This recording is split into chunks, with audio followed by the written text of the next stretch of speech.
लगभग 2011-12 में मान लेते हैं कि 100 रुपये आपने इन्वेस्ट किए होते, तो आज के दिन 2020 में कितना हो चुका होता वो बिटकॉइन के अंदर, अगर हम बात करें? I think top I think 40-50 lakh के रेंज में हो। तो hey guys, this is boy Aman Agarwal. आज वीडियो में हम बात कर रहे होंगे बिटकॉइन टॉपिक के बारे में। ये अपने आप में एक ऐसा विषय है यार जहां पे मैं आप सभी लोगों से रिक्वेस्ट करूंगा कि A to Z कंप्लीट देख रहे हो, क्योंकि जो आधी नॉलेज है वो हमारे लिए हानिकारक हो सकती है। इसके अंदर यार कंप्लीट इन डेप्थ डिटेल जा रहे होंगे। ये एक एजुकेशनल वीडियो है और इसके बाद आपको किसी और चीज की जरूरत नहीं पड़ेगी। साथ में यार आप गलतियां नहीं कर रहे होगे जस्ट बिकॉज लोग कहते हैं कि यार बहती गंगा के अंदर हाथ धो लेना चाहिए, पर पहले ये तो कंफर्म कर लें कि जो चीज बह रही है वो गंगा है या नहीं।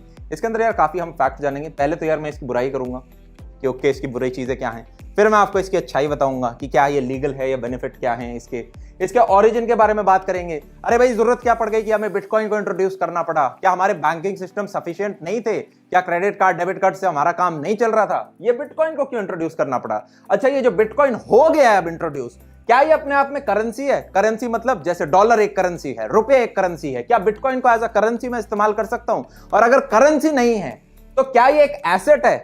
एसेट क्या होती है यार? आपकी प्रोडक्टिव होती है, नॉन प्रोडक्टिव। भैया प्रोडक्टिव एसेट मतलब आपने एक रेंट, अपने घर खरीद लिया, उसका रेंट आपको मिलता है मंथ पर मंथ, आपको एक प्रोडक्टिव एडिशनल इनकम मिल रही है। आपके पास एक खेत है, फार्म है, वहां पे आप अपनी गेहूं उगाते हो, तो गेहूं से आपको एक्स्ट्रा इनकम मिल रही है। नहीं तो गेहूं भी नहीं उगाओगे तो जमीन की एक वैल्यू होती है। उसी प्रकार से बिटकॉइन है, ये क्या प्रोडक्टिव एसेट है या नॉन प्रोडक्टिव एसेट है, इसके बारे में हम बात कर रहे होंगे। इसमें इतना जो फ्लक्चुएशन आता है वो किस वजह से है और उसके पर्क्स और उसके कॉन्स क्या हैं वो हम बात करेंगे। क्या ये लीगल है? हाँ जी, 2018 में यार आरबीआई ने इसको इलीगल कह दिया था कि यार ये नहीं कर सकते, बैंक इसको एक्सेप्ट ना करे। पर 2020 के अंदर सुप्रीम कोर्ट ने कह दिया कि यार ओके, हम इसको एज अ लीगल ले रहे होंगे। पर लीगल के अंदर भी यार बाकी काफी सारी चीजें हैं। क्या इसका लीगल टेंडर निकल चुका है? नहीं यार, लीगल टेंडर की तरह आप इसको इस्तेमाल नहीं कर सकते। मतलब आप दुकान में जाके यूं नहीं कह सकते कि ओके भाई मेरे को 2 किलो टमाटर दे दो और ये लो पकड़ो बिटकॉइन। वो चीज नहीं हुई है।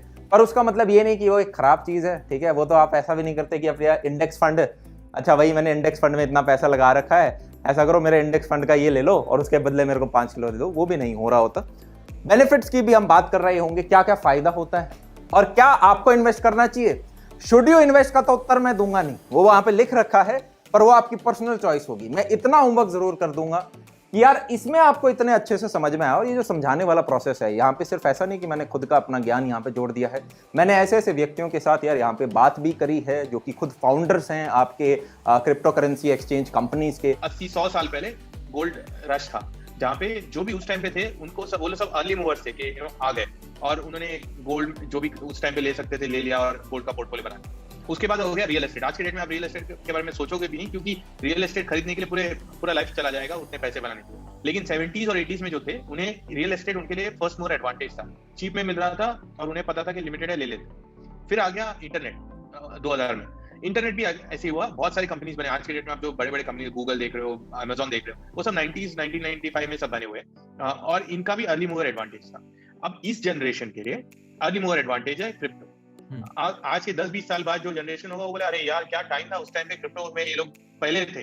तो पहली बात यार, ये ओरिजिन नीड क्या थी इसकी, क्यों लेके आए इसको? बैंक क्या अच्छे नहीं थे? इसकी नीड यार इस प्रकार से आई कि 2008 के अंदर अगर आपको पता हो, फाइनेंशियल बबल हमारा फटा था यूनाइटेड स्टेट्स के अंदर, जहां पे होम लोन क्या ऐसे ही दे देते थे। अब आपको पहले बैंक का सिस्टम समझना पड़ेगा। एक जनता होती है जिसको हम पब्लिक बोलते हैं, और पब्लिक अपनी जो पैसा होता है वो बैंक के पास अपना सेव करके रखती है। अब बैंक क्या करता है, उस पैसे को सिर्फ अपने पास नहीं रखता, पब्लिक को तो वो 4 से 5% इंटरेस्ट देता है अपनी सेविंग्स या एफडी के ऊपर। वो इसको लोन में देता है जहां से उसको 10 से 14% तक का इंटरेस्ट मिल रहा होता है। और लोन किसको देता है? एजुकेशन लोन हो गया, हाउसिंग लोन हो गया, कार लोन हो गया। इसी प्रकार से आपके बड़े बड़े कुछ कॉर्पोरेट्स भी होते हैं, उन कॉर्पोरेट्स को भी काफी बार लोन दिया जाता है। कभी कभी ये कॉर्पोरेट देश छोड़ के भाग जाते हैं या फिर पैसा डुबा देते हैं, तो वापस इस बैंक को नहीं दे पाते। तब हुआ क्या, पब्लिक का जो पैसा था वो ये मोटू भैया खा गए। अब जैसे ही मोटू भैया खा गए तो पब्लिक को पैसा देने के लिए नहीं है।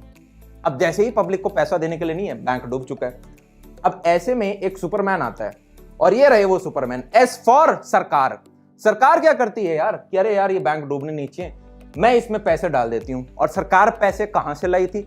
सरकार को पैसा मिलता है टैक्स पेयर का पैसा। पब्लिक जो टैक्स देती है वही पैसों से इन बैंकों को उठाया जाता है। और मतलब ये आपको फ्लॉ यहां पे समझ में आ गया होगा। अब इसको प्रोटेक्ट करने के लिए यार ऑलरेडी कुछ गाइडलाइंस निकाल दी गई हैं। जैसे आज के दिन बैंक्स को कह दिया गया है कि यार आपको एक सिग्निफिकेंट पोर्शन ऑफ जो अपना पैसा है वो अपने पास ही रखना है, आप सारा का सारा लोन में नहीं दे सकते। पता चला आपसे लोग पैसे मांगने आ रहे हैं और आपके पास देने के लिए पैसे नहीं है। तो 2008 के अंदर एक व्यक्ति था, ठीक है। अब उस व्यक्ति का नाम जो है यार, वो ऐसे ही उसने रैंडम नाम लिख रखा है अपना, सतोशी करके, उसका रियल नाम नहीं है, असली में कोई नहीं जानता वो व्यक्ति क्या है। और उन्होंने ब्लॉकचेन टेक्नोलॉजी का इस्तेमाल करके, सुनो यार, ब्लॉकचेन टेक्नोलॉजी अपने आप में बहुत बढ़िया चीज है और इसके बारे में आपको डिटेल वीडियो चाहिए तो हमने बना रखा है, लगभग 10 से 15 मिनट का एनिमेटेड वीडियो है, आप जाके देख सकते हैं, नीचे डिस्क्रिप्शन बॉक्स में लिंक मिल जाएगी। पर हाँ, इससे आपको क्या फायदा होता है, आपकी सिक्योरिटी बहुत ज्यादा बढ़ जाती है, सिस्टम के साथ कोई खराबी आप नहीं कर सकते हो जब तक कि 51% से ज़्यादा जितने भी लोग उसके साथ जुड़े हुए हैं वो एक पर्टिकुलर डायरेक्शन में वोट करें। इसके अंदर यार ब्लॉक्स जो होते हैं उनके अंदर हैशिंग का इस्तेमाल किया जाता है, बहुत बढ़िया तरीके से प्रोटेक्टेड है अगर मैं लेमैन भाषा में बात करूं तो। बाकी आप जाके वीडियो देख सकते हैं। तो उस व्यक्ति ने क्या करा कि यार हमारे पास एक ऐसी करेंसी होनी चाहिए, ठीक है, जिसको उन्होंने बोल दिया क्रिप्टो करेंसी, और वही एक क्रिप्टो करेंसी है बिटकॉइन। और उन्होंने कहा कि यार जहां पे एक व्यक्ति सीधा ए पॉइंट से बी पॉइंट तक अपना करेंसी भेज पाए। अब इसको यार ज्यादा समझने से पहले कि मैं इसके बेनिफिट्स आपको समझाऊं, हम पहले बात कर लेते हैं कि भाई क्या ये करेंसी है या एक एसेट है। इसको थोड़ा सा मैं उस तरफ कर दूं, क्या बिटकॉइन एक करेंसी है या एसेट है। पहले एसेट की बात कर लेते हैं। अगर ये एक एसेट है तो क्या ये एक प्रोडक्टिव एसेट है या नॉन प्रोडक्टिव एसेट है। प्रोडक्टिव जैसे मैंने यार आपको पहले समझाया, एक खेत है, खेत के अंदर मैं अगर गेहूं उगाता हूं तो गेहूं से मेरे को फायदा होता है। अगर मैं गेहूं ना भी उगाऊं, बारिश नहीं हुई, तो जो मेरी जमीन है उसकी एक इंट्रिंसिक वैल्यू है, उस जमीन को मैं बेच सकता हूं, मेरे को कुछ पैसे मिल रहे होंगे। सिमिलरली आपके जो इक्विटी फंड होते हैं, आपके जो डेट फंड होते हैं, आपके जो इंडेक्स फंड होते हैं, कोई ऐसा व्यक्ति है जिसे नहीं समझ में आ रहा है ये इक्विटी, डेट और इंडेक्स फंड क्या है, डरने की जरूरत नहीं है। इंडेक्स फंड आपके कुछ नहीं होते, आपके निफ्टी हो गए या फिर इनके ऊपर यार वीडियो बना रखे मैंने 4 से 5, यहीं पे समझाना स्टार्ट कर दूंगा तो थोड़ा ज़्यादा हो जाएगा। इक्विटी फंड कुछ नहीं होता यार, आप किसी कंपनी के अंदर उसके कुछ शेयर्स हैं वो खरीद लेते हैं। इंडेक्स फंड कुछ नहीं होता, जो भी आपका सेंसेक्स का इंडेक्स जैसे निकल रखा है या फिर आपका निफ्टी का जो इंडेक्स निकल रखा है, इनके अंदर आप इन्वेस्ट कर देते हैं। अपने आप में ये पैसिव फंड होते हैं। अब पैसिव फंड अगर का मतलब आपको नहीं पता तो ये भी मैंने समझा रखे हैं अमन दत्तरवाल चैनल पे ही, अगर आप स्टॉक रिलेटेड सर्च करेंगे तो आपको मिल रहे होंगे। बॉन्ड्स हो गए, बॉन्ड्स गवर्नमेंट के भी होते हैं, कंपनीज के भी होते हैं, तो इन सबको प्रोडक्टिव एसेट माना जाता है। नॉन प्रोडक्टिव क्या हो गए, गोल्ड, सिल्वर, बिटकॉइन। अब भैया अच्छा, बिटकॉइन नॉन प्रोडक्टिव एसेट होता है। नॉन प्रोडक्टिव एसेट क्यों, इसको आप छू नहीं सकते। आप अपने खेत में जाते हो, अपने खेत को छू सकते हो, ठीक है, उस गेहूं को बेच के आ सकते हो। आपका अगर खुद का रेंट, आपने बिल्डिंग खरीद रखी है तो उससे आपको रेंट मिल रहा होता है, उस बिल्डिंग को आप टच कर सकते हो। यहां पे अगर हम देखें तो बिटकॉइन की ना तो कोई इंट्रिंसिक वैल्यू है। इंट्रिंसिक मतलब कि मैं कुछ कर नहीं सकता। कल को जैसे कि अगर सरकार यूं बोल दे कि यार बिटकॉइन बैन हो गया, तो जो मेरे पास बिटकॉइन पड़े हैं उनका मैं कुछ कर नहीं सकता, किसी काम के नहीं है। मैं उन्हें जला नहीं सकता, मैं उन्हें खा नहीं सकता, मैं कुछ नहीं कर सकता उनका। आप कहोगे भैया अगर ऐसे सरकार सभी चीजों को बैन करती है तो गोल्ड को भी बैन कर देगी। मैंने कहा गोल्ड की अपनी एक इंट्रिंसिक वैल्यू होती है, ये एक प्रीशियस मेटल है, इससे ज्वेलरी बनती है, तो लोगों का ज्वेलरी बनाने का शौक होता है, तो गोल्ड वहां पे काम आता है। सिमिलरली सिल्वर है, वो भी एक प्रीशियस मेटल है, तो वहां पे ये इस्तेमाल होता है। पर बिटकॉइन कहीं पे यार इसकी इंट्रिंसिक वैल्यू नहीं होती, जिसकी वजह से यार आप इसको इस्तेमाल नहीं कर सकते। आप कुछ प्रोड्यूस थोड़ी ना कर रहे हो। आप पैसा कब कमाते हो, आप पैसा तब कमाते हो जब आप एक प्रोडक्ट बनाते हो, वो प्रोडक्ट आप बेचते हो, लोग कंज्यूम करते हैं और तब उसका भाव बढ़ रहा होता है। अब आप कह सकते हो भैया काफी लोग तो जो सोना है, सोने को सिक्के होते हैं उनको स्टोर करके रखते हैं। अब सोने के सिक्के अपने आप में कोई प्रोडक्ट भी नहीं है, कोई खरीद भी नहीं रहा, तो फिर भी लोग इसको स्टोर कर रहे हैं ना, क्योंकि आने वाले टाइम में इसका रेट बढ़ जाता है। आज अगर मैं 2 रुपए का सोना लूंगा तो हो सकता है 10-20 साल बाद वो 2 रुपए का सोना 30-40 रुपए का सोना हो जाए। अब मैंने कहा सुनने में ये सारी बातें अच्छी लगती हैं, थोड़े फैक्ट की बात करते हैं। फैक्ट की बात इस प्रकार से कि मान लो मेरे पास आज से 40 साल पहले मतलब 1981 की मैं बात कर रहा हूं, अगर मेरे पास 1 रुपया होता, क्या होता, 1 रुपया, और वो 1 रुपया अगर मैं गोल्ड के अंदर इन्वेस्ट कर देता तो आज 2021 के अंदर वो करीबन 36 रुपए हो चुका होता। क्या हो चुका होता, 36 रुपए हो चुका होता। अब आप कहोगे अरे वाह भैया 36 टाइम्स बढ़ गया, ये तो बहुत बढ़िया बात हुई। यही 1 रुपया अगर आपने जनाब अपना stock market basically index fund के अंदर अगर डाला होता तो आपके 170 रुपए हो चुके होते। 170 गुना, कहां 36 गुना, कहां 170 गुना।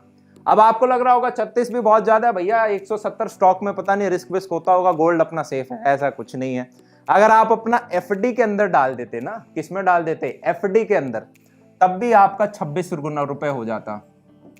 अरे एफडी जिसको हम यूं बोलते हैं यार, उससे तो कुछ नहीं हो रहा। और यहाँ पे यूं मत समझना कि यार 36 गुना पैसा हो गया आपका, महंगाई भी तो बढ़ रही है।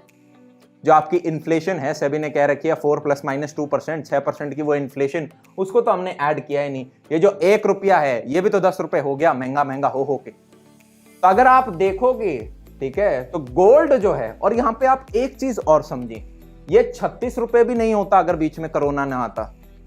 भैया क्या कह रहे हो, मैं समझ नहीं पा रहा। अभी एक और फंडा समझते हैं हम। नोट करें, जब भी दुनिया के ऊपर महामारी आएगी, जब भी दुनिया के ऊपर पेंडेमिक आएगा, जब भी दुनिया में वॉर चल रहे होंगे, जब भी लोगों के सेंटिमेंट डर वाले होंगे, फियर होगा उनके अंदर, तब सोने का प्राइस ऊपर जाएगा। अगर आप पेंडेमिक से पहले देखेंगे 2019 में, तो जो सोने का प्राइस था वो क्या था, 10 ग्राम का, वो था कुछ 38,000 रुपए। जैसे ही पेंडेमिक आया, एकदम से 1 साल के अंदर इतना चेंज कैसे आया? क्योंकि जैसे ही पेंडेमिक होता है जनाब, क्या होता है, लोगों का जो आपकी करेंसी होती है, जैसे कि जो कैश है, कैश एक करेंसी है, उसके ऊपर से भरोसा उठना छूट जाता है। मान लो वॉर चल रहा है, तो एकदम से इन्फ्लेशन आ सकता है, पता चला कि यार पैसे हैं नहीं, तो गवर्नमेंट एकदम से पैसे छाप रही है, तो करेंसी के ऊपर उतना नहीं रखते। पर गोल्ड एक ऐसी चीज है जो कि यार थ्रू आउट वर्ल्ड एक्सेप्टेबल है। तो लोग कहते हैं यार अच्छा, गोल्ड को हम अपने पास इकट्ठा कर लेते हैं, किसी खराब परिस्थिति में भी हम इसको इस्तेमाल कर पाएंगे। तो गोल्ड का रेट एकदम से बढ़ जाएगा। पर क्या इसका मतलब क्या है कि भैया बढ़ गया, पेंडेमिक हो गया, ये तो अच्छी बात हो गई? नहीं, उसके बाद वो गिरेगा भी, या फिर इसी पॉइंट पे स्टैग्नेंट हो जाएगा अगले 5 से 6 साल के लिए। अगर आप इसकी एवरेज ग्रोथ देखोगे कि गोल्ड आपको कितना देता है, तो वो ज्यादा नहीं देता। यहाँ पे आपको दिख ही रहा है, 1 रुपए का बस 36 रुपए हुआ है। इसको अगर मैं देखूं तो ये करीबन आपका 8.5% का आपको रिटर्न दे रहा है, लगभग 8.5%। यहाँ पे मैं लिख भी देता हूँ आपके नॉलेज के लिए, दिस इज नथिंग बट 8.5% का रिटर्न। और जो आपका इंडेक्स फंड ने जो आपको दिया है, जो कि आपका 170 गुना हो गया है, वो यार आपका है लगभग कुछ 13.6% का रिटर्न। एंड इनफैक्ट ये 14% था। ये तो स्टॉक मार्केट थोड़ा सा आपका कोरोना की वजह से थोड़ा सा हिट ले गया, ऑल्दो वापस अब स्टेबल हो चुका है। नहीं तो ये 14 के आपका CAGR दे रहा था, ठीक है। कंपाउंड एनुअल ग्रोथ रेट होती है आपकी CAGR। अगर कुछ कुछ चीजें ऊपर से जा रही है तो इतना लोड नहीं लेना, आपको बेसिक भावना मेरी समझ में आ रही होगी, शब्दों के पीछे इतना आ जाने की जरूरत नहीं है। जो अगले 2 मिनट में मैं बात करने वाला हूँ वो बहुत ज्यादा महत्वपूर्ण है, उससे आपको कॉन्सेप्ट काफी ज्यादा समझ में आ रहा होगा। People are buying Bitcoin in hope that someone will buy from them at a higher rate। इसका क्या मतलब है? अभी यार अगर हम ऑल ओवर वर्ल्ड देखें तो बिटकॉइन के जो नंबर ऑफ यूजर्स हैं जो कि उसके अंदर ट्रेड कर रहे हैं वो बहुत कम है। बहुत कम इन द सेंस कि यार अभी मान लो 100 मिलियन लोगों तक ही पहुंचा है। 100 मिलियन मतलब 10 करोड़ लोगों तक पहुंचा है। टोटल पॉपुलेशन पृथ्वी की 700 करोड़ है। तो अभी और बहुत लोगों के पास पहुंचना है। जैसे अगर हम गोल्ड की बात करें तो हम बोल सकते हैं गोल्ड यार सबके पास है, किसी के पास कम है, किसी के पास ज्यादा है, पर सबके पास है। तो वो लगभग स्टेबल हो रखा है। वो धीरे धीरे ही ऊपर बढ़ेगा। वो 8% की रेट से 8.5% की रेट से ऊपर बढ़ रहा है। अगर हम उसको एक लॉन्ग स्पैन में देखें, अगर हम 10-20 साल देखें तो लगभग 8-8.5 से ऊपर बढ़ रहा है। पर अगर हम बिटकॉइन की बात करें, अभी सिर्फ 10 करोड़ पे, आने वाले समय में 20 करोड़, 30 करोड़, 40 करोड़, 50 करोड़, 100 करोड़ लोग जब उसमें इंटरेस्ट दिखाएंगे, और नंबर ऑफ कॉइन्स फिक्स्ड है, डिजिटल कॉइन है, 21 मिलियन कॉइन्स हैं बस, 21 मिलियन कॉइन्स हैं बस।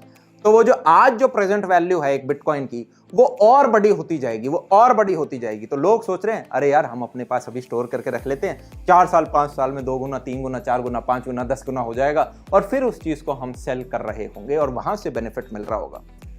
तो वो वेट कर रहे हैं। People are buying bitcoin in hope, इस आशा में कि किसी एक दिन यार कोई उनसे और महंगे प्राइस पे उनसे खरीद के ले जाएगा।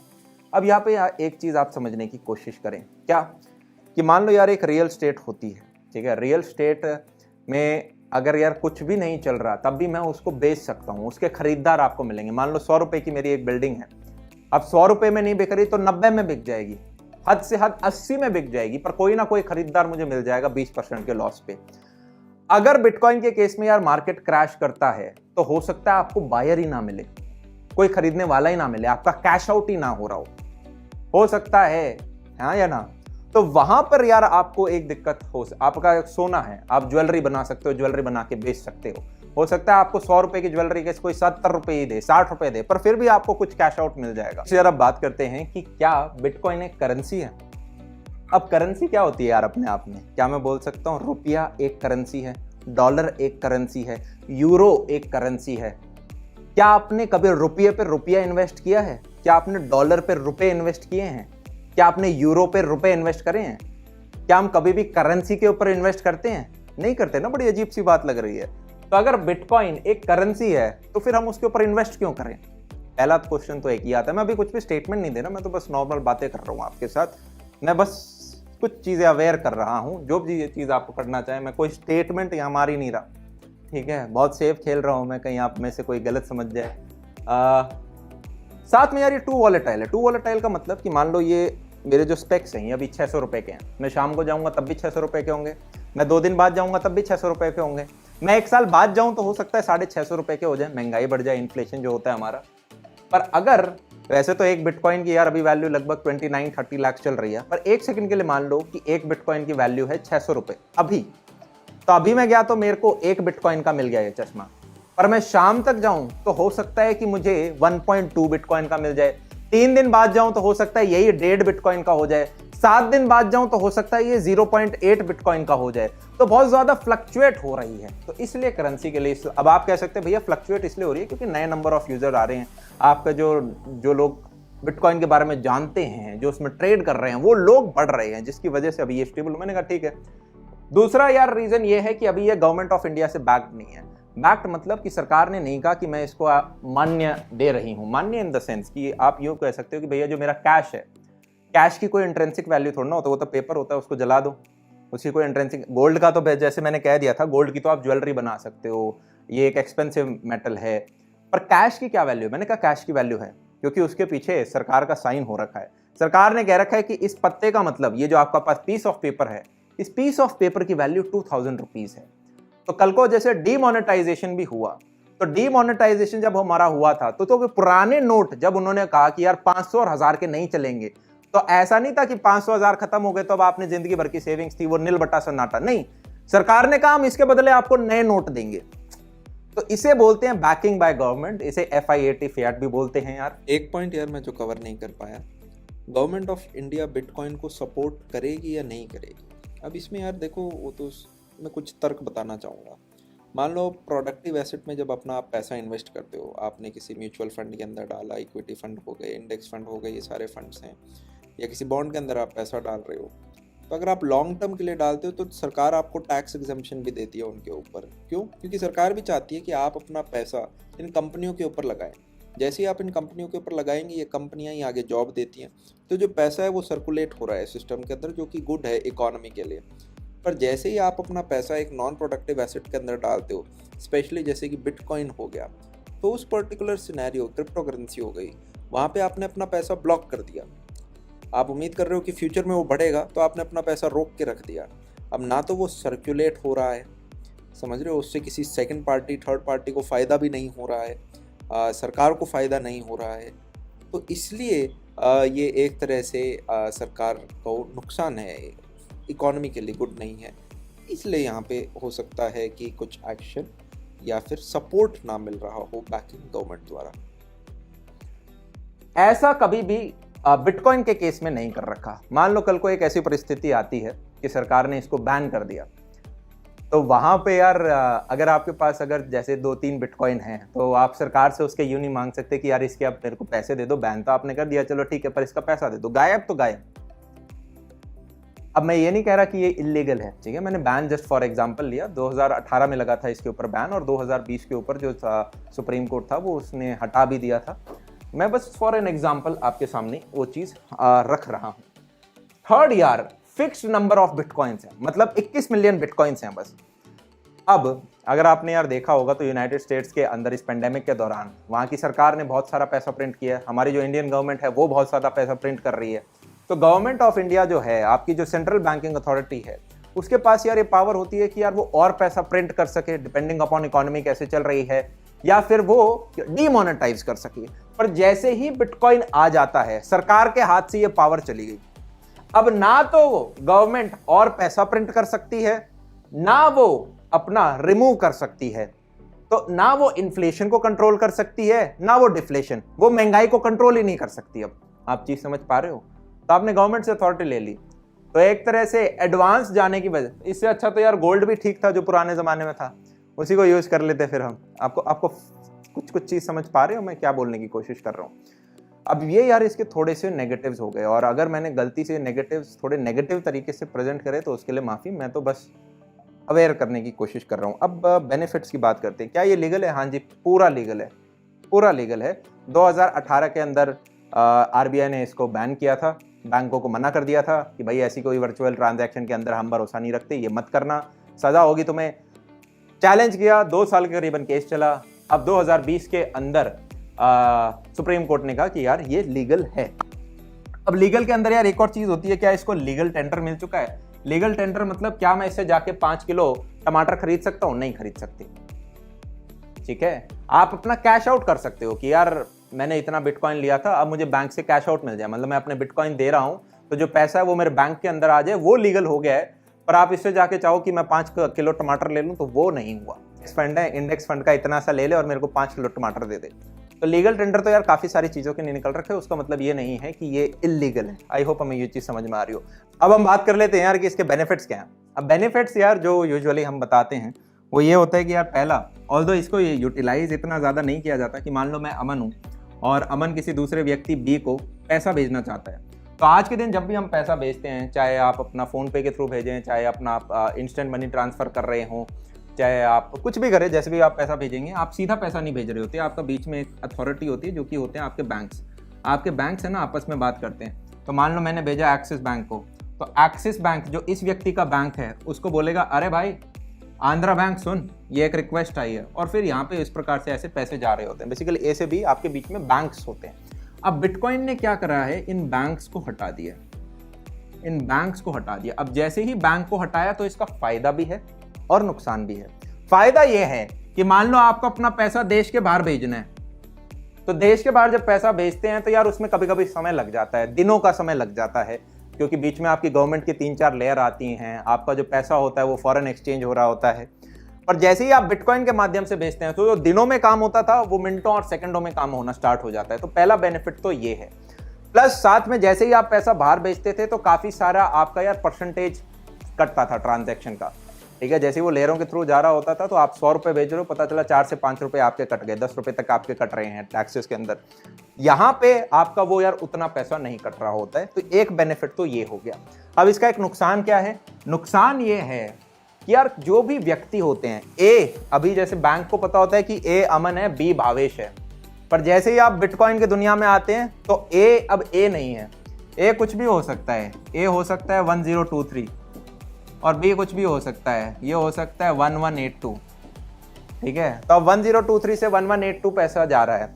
अब मान लो कल को मैंने बोला कि ओके भाई तुम्हारा अकाउंट नंबर क्या है, उसने कहा मेरा 1182 है और मैंने गलती से 83 को पैसा भेज दिया, तो मेरे 100 रुपए 83 के पास चले गए। अब मैं इससे वापस नहीं ले सकता। ये समझ में आ रही है? मैंने गलत अकाउंट में अगर पैसे भेज दिए, ठीक है, अब मुझे पता ही नहीं 1183 असलियत में है कौन, तो मैं उससे पैसे वापस नहीं ले सकता। तो एक बार जो ट्रांजैक्शन हो गई वो रिवर्स नहीं कर सकते। और जब बैंक्स बीच में होते थे तो आप रिवर्स कर सकते थे, क्योंकि वो एक थर्ड पार्टी अथॉरिटी होती थी, उन्हें पता था अच्छा भावेश को नहीं भेजा है, तुमने नमन को भेज दिया है, तो वहां से आप पैसा रिट्रैक्ट कर पाते थे। तो ये कुछ छोटे छोटे बेनिफिट्स एंड कॉन्स हैं। पर मेजर बेनिफिट क्या है जिसकी वजह से लोग पैसा लगा रहे होते हैं, वो इसमें है कि आज जिस वैल्यू पे हम यार इसको खरीद रहे होंगे, आने वाले समय में उससे बेटर प्राइस पे हम सेल कर पाएंगे। एज अ डिजिटल गोल्ड इसको वो एक्यूमुलेट कर रहे हैं इस होप में कि आने वाले समय में एक बेटर प्राइस पे हम बेच पाएंगे। अब भैया बिटकॉइन के अंदर हम इन्वेस्ट कैसे करें? या हमें किसी ऑनलाइन पे वेबसाइट पे जाना है, कोई ऐप वगैरह है, या बैंक के पास जाना होता है? ये सारी चीज़ें नहीं करनी। आपकी बहुत सिंपल ऑनलाइन एक्सचेंज एप्लीकेशन बन रखी है, आप मोबाइल में उन्हें डाउनलोड करते हो। जैसे कि मान लो अगर आपको एक रेस्टोरेंट से खाना मंगाना है तो आप जोमेटो से भी मंगवा सकते हो, आप सेम रेस्टोरेंट से स्विगी से भी मंगा सकते हो, आप पहला आपको उबर ईट्स होता था वहाँ से भी मंगवा सकते हो। उसी प्रकार से अगर आपको बिटकॉइन में पैसे लगाने तो आपके मल्टीपल एप्लीकेशंस हैं, और उनमें यार जो सबसे सस्ता, टिकाऊ और सबसे सुरक्षित है वो यार वजीरेक्स हैं, जिनके मैंने फाउंडर से भी बात करी। इस प्रकार से कि यार आपकी ना कुछ ट्रांजैक्शन फीस होती हैं। ट्रांजैक्शन फीस ऐसा नहीं कि आपको कुछ पैसा लगाना पड़ेगा, इनफैक्ट नीचे कूपन कोड होगा, उन्होंने ही मुझे दिया है, उसको आप इस्तेमाल करेंगे तो आपको फ्री के कुछ फ्रैक्शन ऑफ बिटकॉइंस भी मिल रहे होंगे। अगर आप 100 रुपए अगर 5-7-8 साल पहले करते तो शायद 40 लाख 50 लाख के रेंज में है। अब निश्चल ये बहुत ही तगड़ा है, मतलब अगर हम चाहे स्टॉक मार्केट को भी देखें कि पिछले 40 साल में सेंसेक्स कैसे ग्रो हुआ है, तो उससे भी कंपेयर बहुत मल्टीफोल्ड आपका बिटकॉइन खींच गया। अब इसमें यूँ कहा जाता है कि यार ये एकदम से इतना बड़ा है, ये स्टेबल नहीं है, ये गिरेगा, या फिर आपकी और ज़्यादा क्रिप्टो करेंसी आ रही है, इथेरियम हो गया, डॉजकॉइन हो गया, बनती जा रही है, कोई व्यक्ति चाहे तो अपनी खुद की भी बना सकता है। ये इसमें ऐसा तो नहीं कि अभी एक उठ रहा है फिर इसका क्रेज खत्म हो जाएगा, फिर दूसरे पे लगेगा, फिर तीसरा, बहुत ज़्यादा अनसर्टेनिटी है, नॉलेज की बहुत कमी है, और जब नॉलेज की कमी होती है तो आदमी डर जाता है कि मेरे को इसका नहीं पता, मैं नहीं डाल रहा इसमें। तो क्या है ये, बिटकॉइन ही है, इथेरियम भी है, कोई भी अपनी नई करेंसी बना सकता है, तो व्यक्ति किस में अपना पैसा इन्वेस्ट करे और कहाँ से इसके बारे में वो और नॉलेज ग्रैब करे? देखो, आई थिंक पहला है ना, एक मेंटल मॉडल बनाना चाहिए कि ये पूरा इतने क्रिप्टोज आ रहे हैं तो ये हो क्या रहा है। तो आई थिंक एक सिंपल सा मॉडल बनाने के लिए आपको है कि दुनिया में इतने लाखों वेबसाइट्स हैं, राइट। ऐसा नहीं है कि अगर आज 10 और वेबसाइट आ जाएंगे तो जो एग्जिस्टिंग वेबसाइट है वो खराब हो जाएंगे या तो उनका वैल्यू कम हो जाएगा। उसी तरीके से क्रिप्टो भी है। अभी जैसे आप वेबसाइट सोच लो, हर एक वेबसाइट का काम अलग है। ऐसा नहीं है कि 10 लाख वेबसाइट है तो 10 लाख वेबसाइट में कंपटीशन। कुछ वेबसाइट आपके सोशल नेटवर्क हो गए, कुछ आपके यूट्यूब वगैरह हो गए, तो ऐसे हर एक वेबसाइट का काम अलग है। उसी तरीके से हर एक क्रिप्टो का काम अलग है और अलग अलग उसको यूज केस जो होता है अलग अलग होता है। अभी बिटकॉइन समझो, बिटकॉइन का काम सिंपल है, वो लोग बिटकॉइन को स्टोर ऑफ वैल्यू की तरह देखते हैं। स्टोर ऑफ वैल्यू से मेरा मतलब है आपके ऑफलाइन वर्ल्ड में स्टोर ऑफ वैल्यू था गोल्ड। क्यों स्टोर ऑफ वैल्यू है? क्योंकि गोल्ड एक टेक्निकली ऐसे बोलते हैं कि डिफ्लेशनरी सिस्टम है। मतलब ऐसा नहीं है कि आज दुनिया में 10 किलो गोल्ड है तो कल दुनिया में 100 किलो गोल्ड होगा। गोल्ड ऑलमोस्ट स्टेबल है, थोड़े डिस्कवरी होते हैं बट नेट स्टेबल है गोल्ड का क्वांटिटी दुनिया में। और उसी की वजह से मैं पैसे डालता हूँ गोल्ड में ताकि मेरा जो पैसा है वो कंजर्व हो जाए एंड बढ़ेगा of course, but conservation is what is thought of बोलते हैं। और बिटकॉइन को डिजिटल गोल्ड बोलते हैं। क्यों? क्योंकि बिटकॉइन का क्वांटिटी सप्लाई फिक्स्ड है विच इज 21 मिलियन। 21 मिलियन के ऊपर बिटकॉइन कभी नहीं होगा। अभी आप मैथमेटिक्स कर लो कि 21 मिलियन बिटकॉइन है, इंटरनेट पे 4.3 बिलियन लोग हैं, ठीक है, 4.3 बिलियन लोग, और आज के डेट में कुछ 100 मिलियन के पास बिटकॉइन। तो ये जो आप प्राइस देख रहे हो, ये 100 मिलियन लोगों की वजह से ये प्राइस आज के डेट में 20-30 लाख का पहुंचा हुआ है। अब क्या होगा 100 मिलियन से 1 बिलियन अगर लोगों ने खरीदा, 1 बिलियन से 4 बिलियन लोगों ने खरीदा, क्वांटिटी सेम है, उतने ही बिटकॉइन है, पर आपके इंटरनेट पे लोग ज्यादा है और लोगों को बिटकॉइन खरीदना है तो बिटकॉइन के होल्डर्स ज्यादा हो जाएंगे। तो इसीलिए बिटकॉइन का प्राइस इतना फ्लक्चुएट भी करता है और इतना फास्ट ग्रो भी कर रहा है कि दुनिया में और भी लोग, बहुत लोग हैं। इनफैक्ट अभी आपको लगता है कि यार बहुत देर हो गया क्या, बट सिर्फ 100 मिलियन लोग हैं जिनके पास बिटकॉइन है और इंटरनेट पे 4 बिलियन लोग हैं। तो बहुत मतलब बहुत लोग बाकी हैं जो बिटकॉइन में एंटर नहीं किया अभी तक, और दुनिया का मानना है कि सब करेंगे। और इथेरियम वगैरह में क्यों ना करें हम? सो इथेरियम, अभी इथेरियम का कुछ और कर लेते हैं, राइट। गोल्ड हम बोलते हैं तो गोल्ड एक है, उसके बाद आप देखते हो सिल्वर वगैरह है, उसका थोड़ा बहुत रहता है, फिर हम यूं कॉपर को नहीं इधर उधर देते रहते कि चलो यार इसका देखें। उसी प्रकार से अब क्रिप्टो में तो लग रहा है यार पता नहीं है कि आज बिटकॉइन है, कल इथेरियम है, कल कुछ होगा, कल कुछ होगा, तो कैसे पता चले कि कौन सा असली गोल्ड होने वाला है मेरे लिए? नहीं, I don't think Ethereum compete भी नहीं कर रहा है गोल्ड होने के लिए, बिकॉज पहले तो इथेरियम का अभी सप्लाई फिक्स नहीं, तो इथेरियम का नया सप्लाई आते जाता है। जैसे जैसे इथेरियम का ब्लॉकचेन बढ़ते जाएगा, नया इथेरियम का सप्लाई आते जाएगा। दूसरा है कि इथेरियम का यूज केस अलग है। इथेरियम एक ग्लोबल सुपर कंप्यूटर समझ लो कि आपको अगर कोई सॉफ्टवेयर कोड रन करना है तो आप इथेरियम ब्लॉकचेन के ऊपर रन कर सकते हो, और वहां पे इथेरियम का यूज होता है, और उसीलिए ईथर जो है उनका टोकन वो ये कोड रन करने के लिए यूज होता है।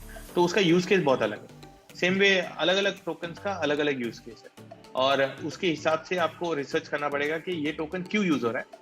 फिर आपको सोचना पड़ेगा कि क्या ये टोकन फ्यूचर में भी ऐसे यूज केसेस बढ़ेंगे और लोग इसे यूज करेंगे, फिर आप जाके डिसाइड करते हो खरीदना है कि।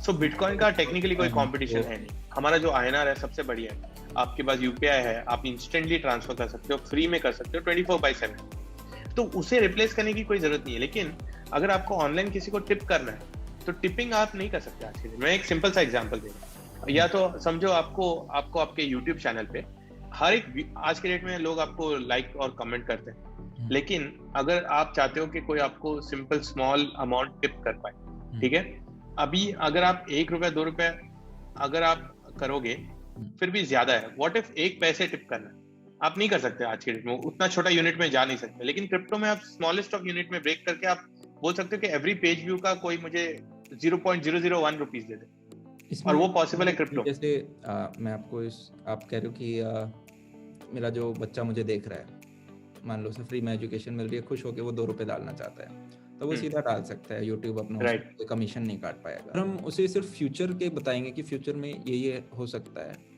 तो चाहे वो स्टूडेंट हो या थोड़ा बड़ा हो, वो उतने कान नहीं उठाएगा। विल बी लाइक यार म्यूचुअल फंड तो समझ आ नहीं रहा, क्रिप्टो कहाँ से समझो, वो उस एंगल में चला जाएगा।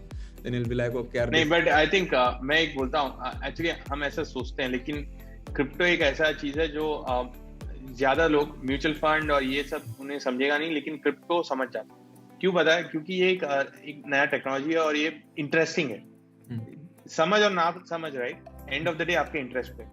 अगर आपको रॉकेट साइंस में इंटरेस्ट है तो आपको समझेगा, आपको नहीं इंटरेस्ट है तो नहीं समझेगा। नहीं तो कैपेबिलिटी सब में है। और मैंने देखा है कि जो क्रिप्टो में जो इंटरेस्ट आ जाता है वो अलग लेवल पे। तो हाईएस्ट जो क्रिप्टो के यूजर्स हैं वो 20 से 28 ईयर ओल्ड्स हैं, बाय द वे, पूरे दुनिया में भी, इंडिया में भी और पूरे दुनिया में हाईएस्ट लोग। और इनसे जब मैं भी बात करता हूँ, मैं अभी हूँ इसमें इतने टाइम से, लेकिन उनसे जब बात करता हूँ उन्हें मुझसे भी ज्यादा पता है। तो मेरा मानना है कि यंग पॉपुलेशन जो है वो बहुत क्विकली ग्रास्प कर लेता है इसको। देखो, फॉल्स होप्स नहीं देना है, क्योंकि आप देख रहे हो ये अभी सडनली सब कुछ ऊपर बढ़ रहा है, लेकिन जो इससे गेन कर रहे हैं वो लोग हैं जो 3 साल पहले इस मार्केट में आ चुके थे और स्लोली स्टेडीली इन्वेस्ट कर रहे थे। ओवरनाइट सब लोग ट्राई करते हैं, लेकिन बहुत फ्लक्चुएशन, आपको टाइम करना बहुत मुश्किल है। लेकिन अगर नेक्स्ट 3 इयर्स के लिए आप टाइम करो, तो मैं एक स्टैट्स बताता हूँ। अगर आपने बिटकॉइन में 3 साल, अगर कभी भी कोई भी पीरियड में अगर आपने बिटकॉइन 3 साल को होल्ड किया है, तो आप कभी भी लॉस में नहीं। इनफैक्ट आपको 2 to 3x मिनिमम रिटर्न मिला हुआ 3 साल के लिए, और ये रिटर्न आपको कोई भी फाइनेंशियल इंस्ट्रूमेंट नहीं दे सकता। सो इट्स जस्ट, लेकिन 3 साल तो रुकना पड़ेगा। जब चीज़ें बदल रही हैं, आपको समय के साथ अडेप्ट करना होगा, नई जो चीज़ें आ रही हैं उनको एक्सेप्ट करना होगा, एटलीस्ट अवेयर ज़रूर हो, ठीक है।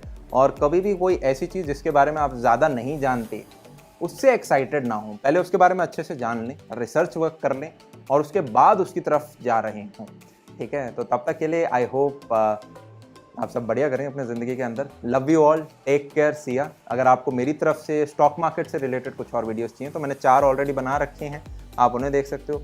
और चाहिए तो बता देना, और बना देंगे।